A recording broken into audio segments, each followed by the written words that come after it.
오늘 하나님의 말씀은 복음의 진실에 대해서 말씀을 좀 전하려고 합니다. 복음의 진실. 복음의 진실이라는 게 있어요. 복음의 진실이 있다는 얘기는 뭐예요? 우리가 하나님을 믿고 예수 그리스도를 믿으면서 복음을 받았어요. 그런데 그 복음이 사적으로 이용되는 경우도 있고 잘못 이해돼서 또 사용되는 경우도 있고 그래요. 그래서 우리는 그 복음의 진실을 정확하게 알고 그 복음의 의미를 알고 실천할 수 있는 그런 것들이 필요해요. 그래서 오늘 본문 말씀은 바울이 고넬료에게 그 복음의 설교를 하는 그런 장면이에요. 고넬료라는 사람 어떤 사람이었을까? 어떤 사람이었을까? 고넬료라는 사람은요, 사도시대 때, 그러니까 예수님이 승천하시고 난 다음에, 가이사랴에 주둔했던 로마 군대 백부장이었어요. 그러니까 이스라엘이라는 나라, 그 유대 민족 가운데에는 사실은 이 고넬료는 이방인이었어요. 이방인. 로마 사람이었다는 거예요. 로마 사람. 그러니까 종교적으로 보면 이방 사람이었어요. 그 당시에 그런 유대주의적인 그런 그 어떤 기득권, 선민주의, 자기네만 선택받아서 자기네만 구원받는다는 그런 선민주의가 팽배해졌을 때 예수 그리스도가 그걸 깨뜨렸단 말이에요. 그 사고방식을. 그런 의미를 깨뜨리고, 이제 복음을 전하였지만, 그럼에도 여전히 그 유대인들이 이제 개종해서 이제 기독교 예수님을 믿으면서도 기득권적인 어떤 그런 사고방식을 가지고 있었단 말이에요. 이게 굉장히 중요해요. 귀를 기울이면서 잘 들어보셔야 돼요. 그런데 선민주의적인 그런 기득권을 가지고 있는데 예수님은 이거를 깨뜨리신 분이야. 그러면서 이제 유대인들이 예수님을 믿으면서 오는데 그래도 그 지금까지 믿어왔고 손자들한테 아버지한테 할아버지한테 들었던 것들이 있어서 쉽게 안 바뀌는 거야. 쉽게 바뀌질 않아. 그래서 그 유대주의적 선민주의가 팽배해 갖고 있었던, 그러면서 이제 기독교의 어떤 이제 복음의 신비를 이렇게 접하게 되는데, 그럼에도 불구하고 그런 기독교적인 게 있었어요. 그래서 그 당시에 그 이방인 사람들이 복음을 듣고 세례를 받는다? 이거는 조금 막 이렇게 좀 알레르기가 나는 거야. 이제 왜냐면 자기네 민족만 그 예수님을 믿고 말이야 구원받아야 되는데 이방 사람들에게 복음을 전하고 세례를 주고 구원을 받게 하고 이거를 이렇게 받아들이기가 쉽지가 않았단 말이에요. 그런데 고넬료라는 이 사람이 이스라엘 유대에 주둔한 그 군인이란 말이에요. 군대가 동원돼서 이스라엘 유대를 다 다스리는 그 군인이야.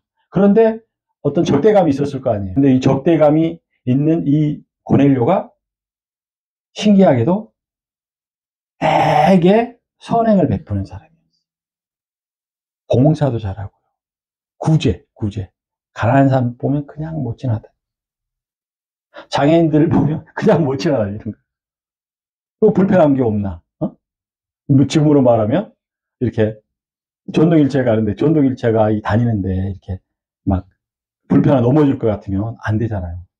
이방 사람인데 그런 거를 막 이렇게 막 앞장서서 하고 자기의 돈을 써서 이 좋은 일을 하고 막 그렇게 하는 사람. 그런데 이 사람이 그 복음을 받아들인 거야. 예수님이 복음을 받아들인 거야. 그러면서 이방인으로서 최초의 세례 교인이 되는 거예요. 이방 사람이.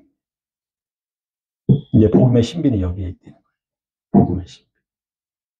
옛날 유대 민족들은 자기네 민족 선민주의야.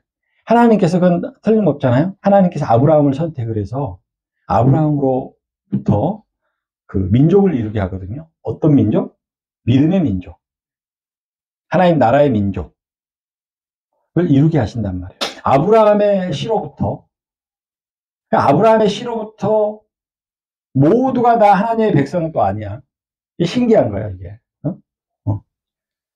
갈라지잖아요.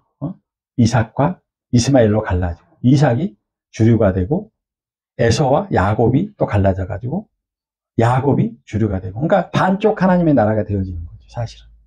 우리 인간들이 가지고 있는 이 원죄 때문에 이렇게 갈라지는 거야, 갈라져. 그러면서 갈라지다 보니까 이제 기독교인족이 싸움을 하는 거야. 응? 그래서 저기 이슬람하고 우리 기독교가 싸우고 말이야. 막, 거기는 알라를 믿고 우리는 하나님을 믿고 이렇게 하는 이유가 그래서 그러네. 아브라함의 씨로부터는 신기하고죠. 아브라함의 씨로부터는 아브라함의 자손을 통해서, 그 믿음의 민족을 이룬다고 했는데, 아브라함의 씨가 나눠졌단 말이야. 응? 나눠졌잖아. 응? 그래서 이제 하나님의 나라와 하나님의 나라가 아닌 이렇게 갈라요. 그래서 이제 싸우게 되는 거예요. 기독교인적인 자기네가 더 왜냐하면 이스마엘도 의붓 자식이긴 하지만 장남이란 말이에요. 이삭은 본처이지만 둘째야. 그러니까 누가 그러면 아브라함의 그 장자권을 물려받느냐 이런 거. 근데 아브라함이 이삭이 야곱을 이렇게 장자권을 주는 거야. 둘째들한테 다 주는 거야. 둘째들한테. 그 믿음의 조상이기 때문에 그러는 거예요. 우리 육신적인 거는 그렇잖아요. 첫 번째 우리 아버지들, 어머니들 그러죠. 첫 번째 태어난 아들이 장자지. 그렇죠? 우리 육신적으로는 그러는 거야. 근데 믿음의 조상이기 때문에 믿음을 제일 먼저 보는 거야. 믿음. 그래서 장자권이 이걸 바뀌어져서 그렇게 막, 이제 다투고 싸우고 이런 것들이 많아요. 그래서 자기네. 그래서 이방 사람들과 이렇게 배치되고, 배격하고, 이방 사람들은 막 적으로 생각하고 이렇게 했던 시대.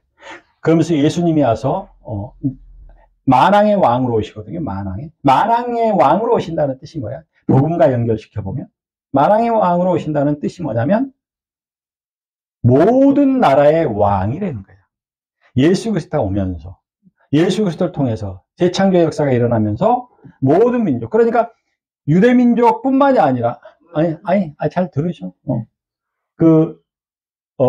모든 유대 민족뿐만이 아니라 모든 이방 나라도 다 하나님의 백성이 되어줄 수 있다라는 거예요. 예수님. 단 뭐로? 믿음으로. 누굴 믿음으로? 하나님 아버지께서 독생자이신 그 예수님 이 땅에 보내신. 그래서 그 독생자이신 그 예수님이 이 땅에 오셔서 모든 구원의 어떤 일을 하셨고, 죄를 이기시고, 사망을 이기시고, 사망을 이겼다는 얘기가 뭐예요? 죽으셨다가 다시 살아났다는 얘기야. 사망이 진리인 줄 알았어. 죄 가운데 있을 때는. 사망이 한번 사람이 죽으면 끝으로 생각하잖아요. 그런데, 사람이 죽었다가 부활한 거야. 이게 소생도 아니야, 소생. 부활과 소생이 달라요. 오늘 조금 더 말씀드리겠지만, 부활하셨다는 거예요. 부활을 할 수가 없는 거예요. 하나님이 우리를 창조하셨기 때문에 하나님만 하실 수 있는. 그래서 하나님께서 예수님이 되셔서 이 땅에 오신 거예요. 그리고 죽으시고 부활하신 거예요. 그러니까 우리가 그 죄 가운데 우리는 죽을 수밖에 없는 존재란 말이에요. 죽을 수밖에 없는. 선택을 해야 돼요. 영원히 죽을 것이냐, 구원받을 것이냐. 선택을 해야 돼요. 그 구원받은 그 선택을 만약에 하게 되면 우리는 부활하신 그 예수님을 믿어야지만 되는 거예요. 부활하신 그 예수님. 그래서 그게 굉장히 중요해요. 우리가 신앙생활 하면서 그냥 교회 왔다 갔다 하고 오늘 좋은 말씀 들었네? 이렇게만 생각하면 절대 안 돼요.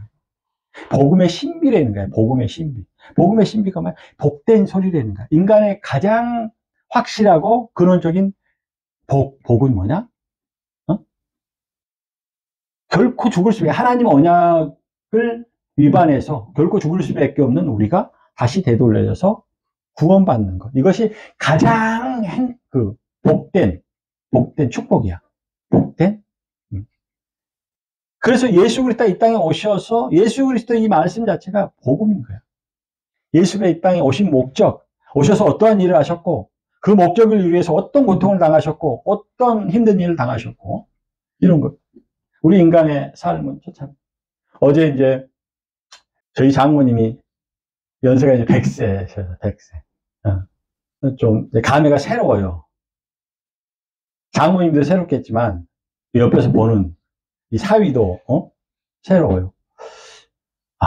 100세까지 사시면서 얼마나 힘드셨을까. 그러니까 그 시대가 사실은 정말 과도기였잖아요. 혼란스럽고 과도기.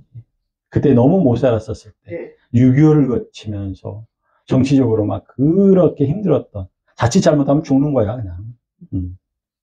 그러한 삶의 여정을 걸어오시면서 또 개인적인 어떤 가정사도 있을 것이고 어려움도 있었을 텐데 그것들을 다 거치면서 그래도 들꽃처럼 꿋꿋하게 이렇게 100세까지 사셨다는 거를 가면 생각을 해봤어요. 근데 너무 좀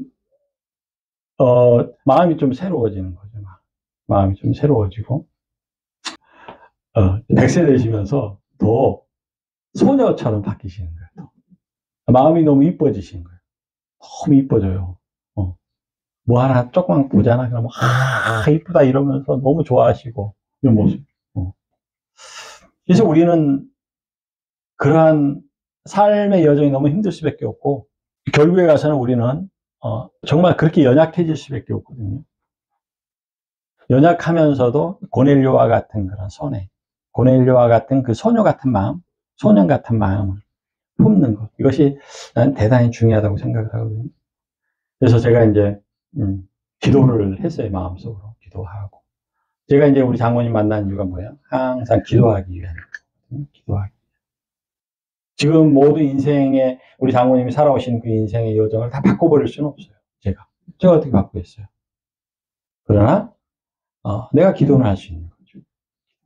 축복 기도해 드릴 수 있고, 축복 기도해. 그렇게 할 수 있는 거죠.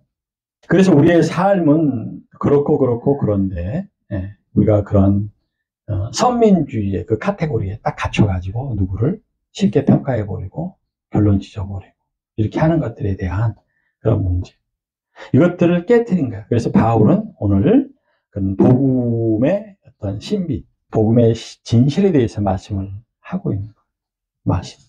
그래서 오늘 이제 그 말씀을 좀 전해드리려고요. 그래서 바울이 고넬료에게 전한 복음은 어떤 거였냐면, 어려울 수도 있어요. 근데 맥락이 있어요. 딱딱딱딱 단계적으로.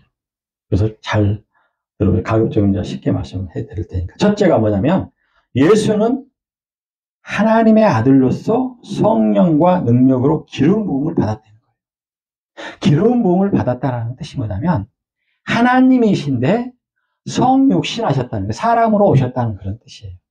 사람으로. 근데 사람으로 오셨는데 기름 부음 받았다는 게 뭐냐면 성령의 하나님의 능력을 입었다는 거예요. 성령의 능력을 입고 오셨어요. 그래서 예수님이 이 땅에 오실 때는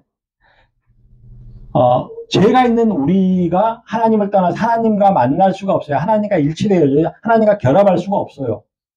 그런데 이 결합하기 위해서 독생자 아들로 오시는 거야. 이 독생자 아들로 오셨다는 의미가 뭐냐면 죄가 있는 우리와 하나님을 연결시켜주는. 그래서 우리가 하나님을 아버지라고 그럴 수 있는 거예요. 아버지로서의 끈을 맺어주는 거예요. 백성의 의미가 아니야. 여기서는 하나님의 아들로서의 끈을 맺어주는 거야. 하나님의 아들로서의 끈을 맺어주는 거. 내가 아버지라고 부를 수 있는 건 뭐냐면 이거는 어떤 영적 유전과도 같은 거예요. 내 아버지인 거야. 내 아버지. 그리고 많은 사람들은 나 형제들이야. 다 내 형제들. 정치적 의미에서 보면 하나님 나라의 백성들이기도 하지만 우리는 제일 먼저 끈을 이어줬던 게 예수 그리스도 만왕의 왕으로 오시고 독생자 아들로 오시고 의미가 많이 있어요. 오신 목적이. 근데 예수 그리스도 독생자 아들로서 오신 거는 하나님과 우리가 끈이 되어져서 연결되어지고 우리가 하나님을 아버지라고 부를 수 있고 하나님이 우리를 자녀로 생각하는 그 끈이 되어지는 이런 역사가 있고요.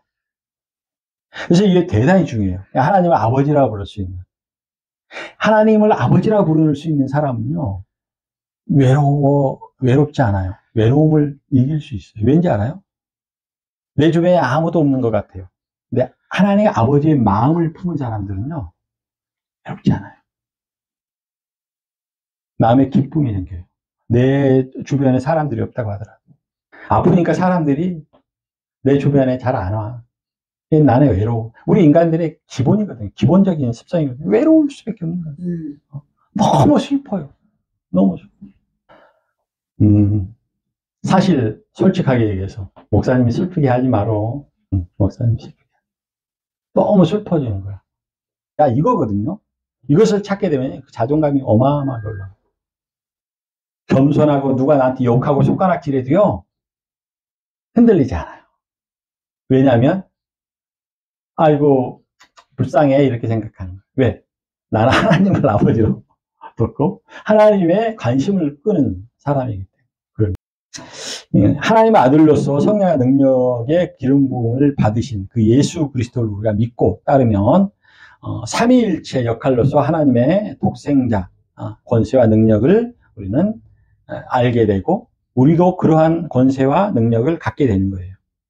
그래서 이러한 권세와 능력은, 독생자의 권세와 능력은 예수 그리스도를 믿고 따르도록 하고, 그러므로 인해서 하나님을 아버지라고 부를 수 있는 우리에게 권세를 주는 거예요. 권세. 하나님을 아버지라고 부를 수 있는 권세가 있다.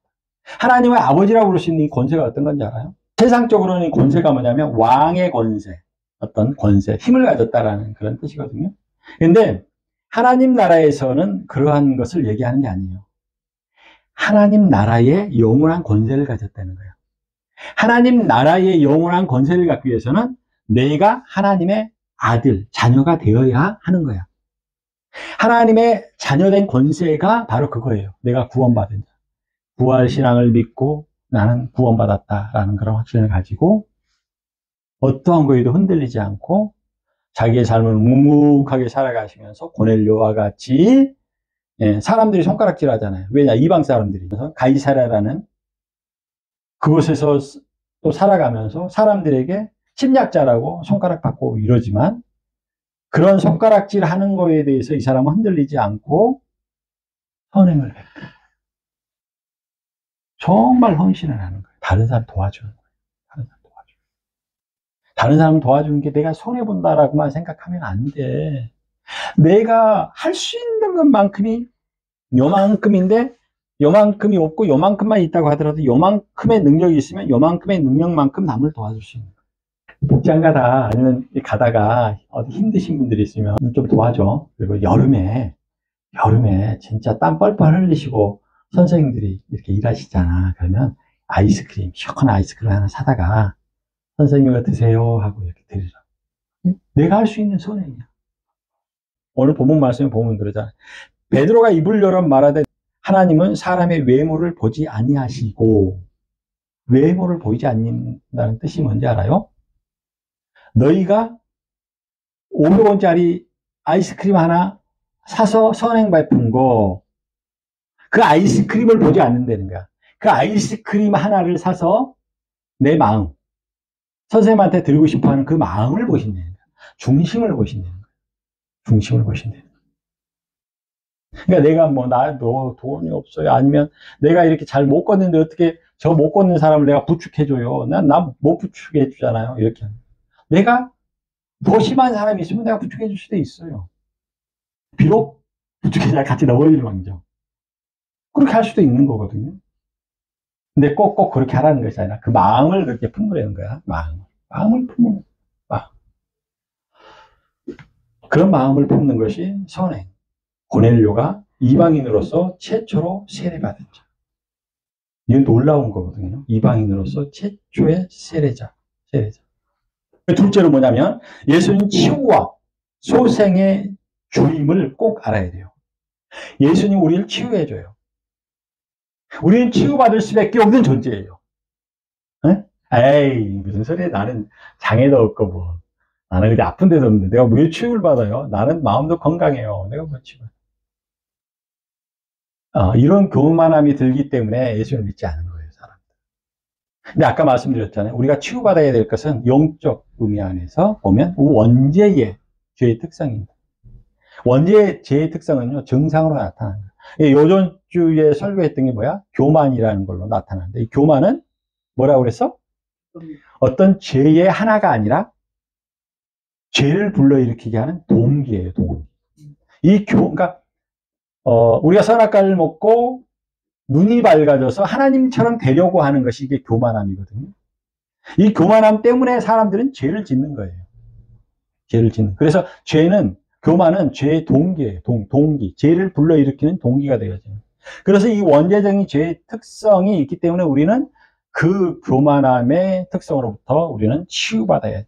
이게 근원적인 치유예요, 이게.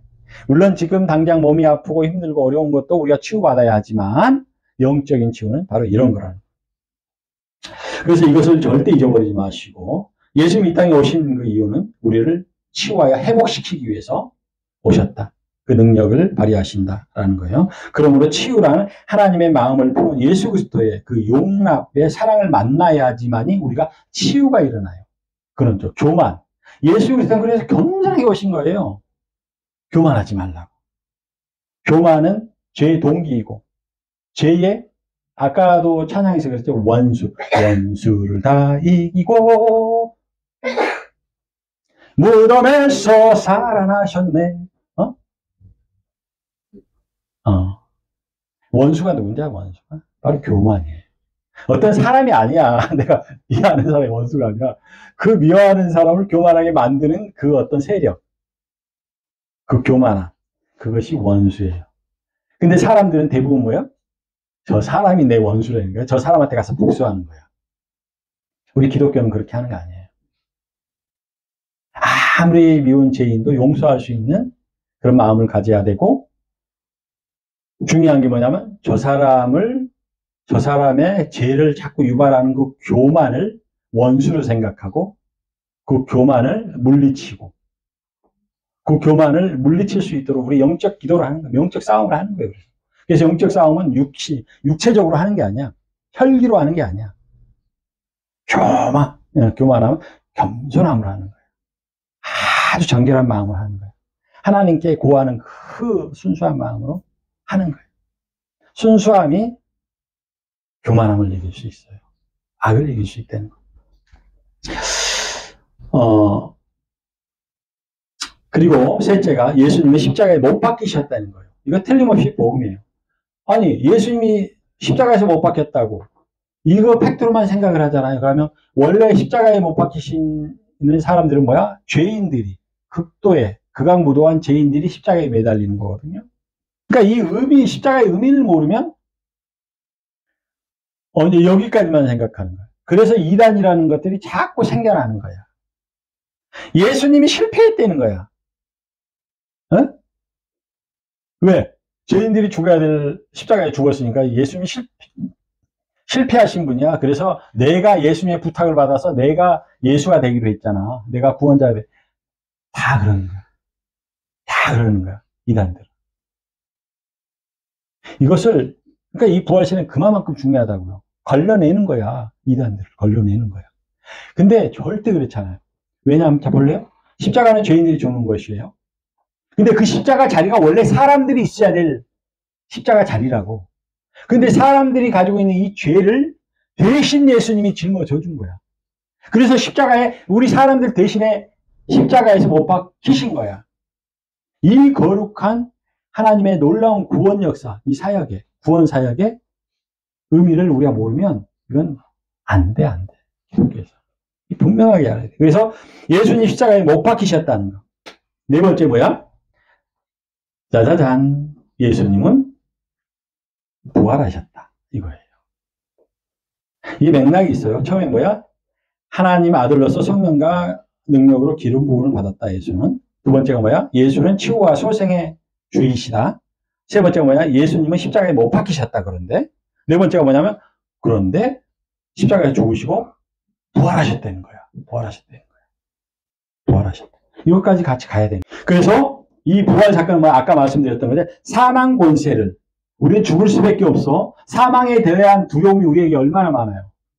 근데 이 사망의 권세를 이기셨다는 거야. 이겼다는 거야. 넘어갔다는 거야.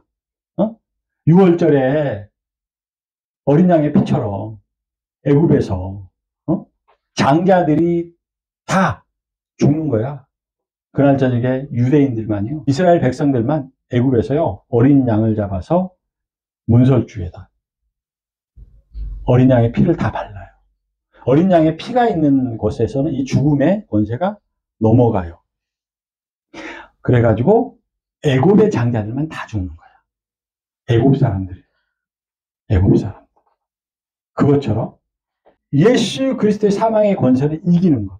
그래서 예수님이 십자가에서 피 흘려 죽으신 거예요. 예수 그리스도의 피를 그래서 뭐라고 해요? 보혈이라고 하는 거예요. 예수 그리스도의 보혈의 힘이, 능력이 어마어마한 거예요. 사망을 이기시는. 사망을 이겼을 때 우리는 무엇으로부터 자유해져? 죄로부터 자유해진다는 거예요. 죄로부터 자유해져. 세상에서 자유하고 달라. 원죄의 죄로부터 우리가 자유로워지는 거예요. 묶여있다니까 우리는 계속 묶여져 있어. 밤에 불면증 겪죠, 우울증 겪죠, 조증이 있죠, 마음이 불안해서 생겨지는 많은 병들이 있거든요. 목사님은 긴 세월 심리상담을 하면서 그 근원에서 오는 그 근원 불안이라는 게 있어요. 현실 불안과 근원 불안을 목사님은 그런 논문에서 그걸 나눴는데, 근원 불안이라는 게 있어요. 근데 이 근원 불안을 목사님이 계속 연구를 해요. 이 근원 불안의 사실은 그 수치심과 죄의식과 그 열등의식과 만나서 나타나는 것들이 우리가 가지고 있는 정신적인 마음적인 병들을 유발하는 거예요. 그것이 뿌리예요. 그것이 근원이더라고요. 제각각 조금씩 다르게 나타나지만 그것이 근원이에요. 그래서 우리 인간은 원죄를 가지고 있다라고 한다면 우리는 항상 내가 느끼지 못하는 불안함을 가지고 살아가는 거예요. 불안할 수밖에 없는 거예요. 왜? 사망의 문제가 해결되어지지 않았기 때문에. 사망의 문제가 해결되어지지 않아요. 사망의 문제를 해결해야 돼요. 그리고 다섯째가 뭐예요? 예수님은 믿음의 제자들에게 각기 믿음의 제자들에게 성교의 대의 명령을 선포하셨다. 내리셨다. 오늘이 부활주일이기도 하지만 장애인 선교주일이야. 장애인 선교주일. 항상 내가 목사님 그냥 가만히 있는 것도 항상 기도하고 있어. 기도하고 있어. 하나님은 때가 필요하거든. 때. 그래서 항상 기도하고 있는데 내가 이렇게 항상 기도하는 사람이 있어. 그래서 장애인 선교주의란 말이에요. 장애인 선교주의. 장애인들 선교해야 돼. 선교하는 게 쉽지가 않아. 왜냐하면 우리 장애인은 어떤 장애를 가지고 있잖아. 그래서 어떤 아픈 게 있잖아. 그래서 자기 주장을 막 하고 이러면 다른 사람들이 막 이렇게 좀 보기가 좀 그래. 그래서 항상 이렇게 상대방한테 눈치 보면서 얘기하고 친하게 지내고, 안 좋은 일 있으면 도와주고, 항상 도와주려고 하고, 내가 직접 못 도와주더라도 기도라도 항상 해주고. 이래야지 우리가 장애인 교회로서 조금씩 성장해 갈 수가 있어요. 영적으로든 숫자적으로. 목사님은 아까 18년 정도 장애인 사역이 됐다고 했는데, 목사님이 장애인 교회를 하면서 궁극적인 목적이 있어요. 명확한 목적이 하나 있었어요. 무엇이었냐면, 오늘 제가 말씀드리는데, 여주 지역의 각각 지역마다 그래도 좀 규모가 있는 교회들이 우리 장애인분들을, 장애인 부서를 만들어서 5명, 10명, 20명, 30명씩 좀 이렇게 같이 예배 드릴 수 있는 공간들을 좀 만들어줬으면 좋겠다. 그래서 솔직하게 말해, 목사님이 지금도 이렇게 말씀을 전하는 거야. 복음만 전하려고 하는 거예요. 그래서 좀 말씀 듣다 보면 약간 지루할 때 있는데, 복음에 막 다른 것들이 막 들어가면은 안 돼요. 좋은 얘기 같은 거. 막 이렇게. 좋은 얘기. 아니면 뭐 이렇게. 아니, 음식에 막 미원 같은 거 많이 넣어서 맛있게 하면 뭐해. 몸이 안 좋잖아. 담백하게 하는 거고, 담백하게. 그래서 신앙심을 좀 갖게 되면 각 지역에 좀 다니시기 좀 불편하다. 그래서 아까 말씀하신 것처럼 각 지역에 교회들이 있으면 그쪽 장애인 교회로 보내드리는 거야. 보내드리는 거야. 말씀 듣고 회복해서 신앙심이 생기면 가까운 교회. 이 정도 거리는 괜찮지. 여기 시내 간내 같은 경우는. 그래도 각 교회들이 좀 우리 장애인분들 좀 감당해 줬으면 좋겠다. 그러면 여주의 교회가요, 200개가 훨씬 넘어요. 그러면 한 50개 교회만, 아니면 한 30개, 아니, 10개 교회만이라도 장애인들을 그렇게 하면 장애인들이 정말 영적으로 살아나고요. 이어주가 영적으로도 좀 살아나고 이렇게 할 거예요. 그런 믿음이 딱 있었어요. 근데 그게 잘 안 되더라고. 잘 안 되더라고. 그렇다면 이러한 바울의 설교에 고넬료의 그 반응은 어땠을까? 이방인이었던 고넬료의 반응은 이렇게 말씀을 하고 마쳐요. 참으로 하나님은 사람의 외모를 보지 아니하시고 각 나라 중 하나님을 경외하며 의를 행하는 사람은 다 받아주는 것으로 자기가 깨달았다는 거예요. 고넬료 이방인이었기 때문에. 이방인 사회에 한 사람도 없는 곳에서 이방인이 얼마나 멀쩡해요. 근데 다 받아주는 걸로 하나님은 그렇게 자기가 깨달았다. 그러면서 우리가 기억해야 될 게 있어. 우리가 기억해야 될 것은 주 대신 예수 그리스도는 만유의 하나님이시다. 온 다른 나라 모든 만백성들의 하나님이시다. 누구든지 구원받을 수 있다라는 거야. 다른 나라 사람이고 우리 교회만 구원받 그러는 거 아니야. 다른 교회 사람들도 구원받고 그렇게 안 되는 거야. 다른 나라 사람들도 그렇고 물론 예수님을 주로 시인하는 자들이면 누구나 다 구원받을 수 있다는 거야. 그리고 예수 그리스도의 복음은 잘 들으셔. 중에 화평의 복음이다. 예수 그리스도의 복음의 궁극적인 목적은 화평하게끔 하려고 하는. 화평하게끔, 친하게 잘 지내게끔 하려고 하는. 그러한 것이 예수 그리스도의 복음의 신비이다. 이 사실을 잘 기억하시고 이제 나긋나긋해지죠. 이제 법절이라. 그래도 믿음 잃지 마시고 건강하게 잘 보내세요.